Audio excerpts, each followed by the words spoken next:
Okay, I am on day 10 of this painting, and guess what? I'm done.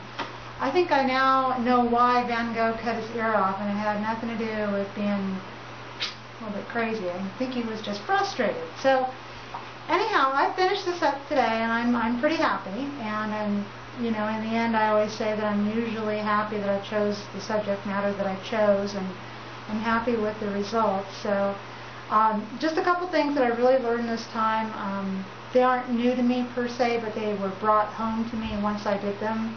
I just always remember about it once it happened. So one of the things is the benefit of doing value comparisons as you go along. So as I was painting, each time I laid down a patch of color or worked on a section, I did value comparisons. And I knew that I wanted, like as an example, I knew that I wanted the shadows on, let's see if I can bring this closer. So there's a shot of it. I knew I wanted the shadows on the walls here to be fairly similar to the shadows here. They're both light colored buildings, and to me that was a good way to bring those two things together to make them a similar value even if they weren't the same color. So I kind of tried to work with that plan and make things similar values. Like the window shadows are all of the same value. The window lights are all of the same value. That sort of thing. So I thought that was really helpful. The other thing I learned, again, had it kind of hammered into me, was working macro to micro.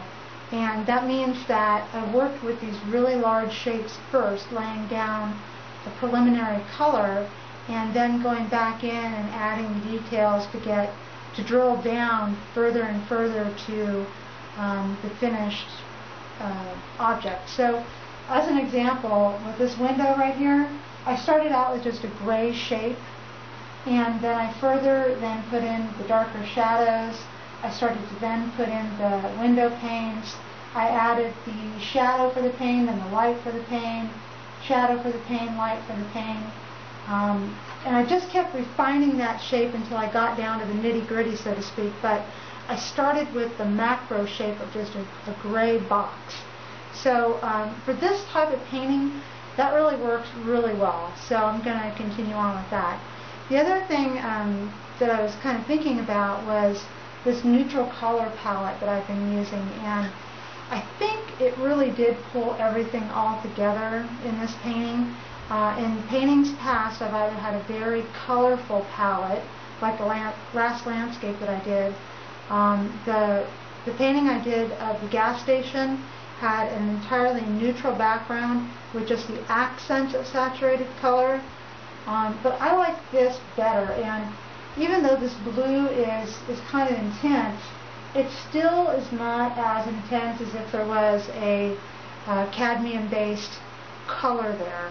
So I think using a background of neutral grays, neutral yellows, and neutral browns helped to tie everything together, and that made me rely then more on stronger value contrast, how colors look next to each other, so color relationships and value relationships when two spaces of color are next to each other.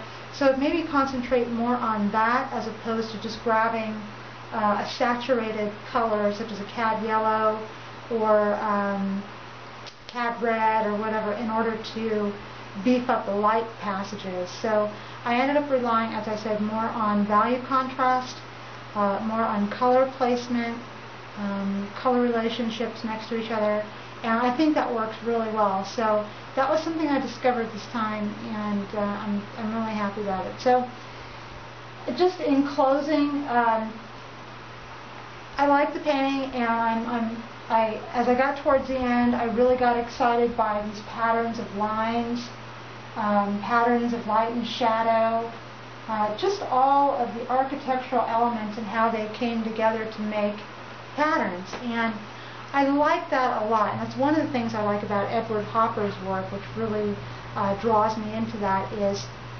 you just have to look just even for a second and you can see that the guy loved pattern. He loved contrast and he loved pattern, and he found it wherever he could. So I'm drawn to that too, and that's why I'm drawn to his work. But I really noticed it once I got towards the end of this painting and I had everything in place. So I'm pleased. I'm happy that it's over. I'm to the point where it's done. So that is it. There are about, I think, 5 or 6 videos that I made which are presentable. So hopefully somebody gets something out of them as I play them along. Thanks again.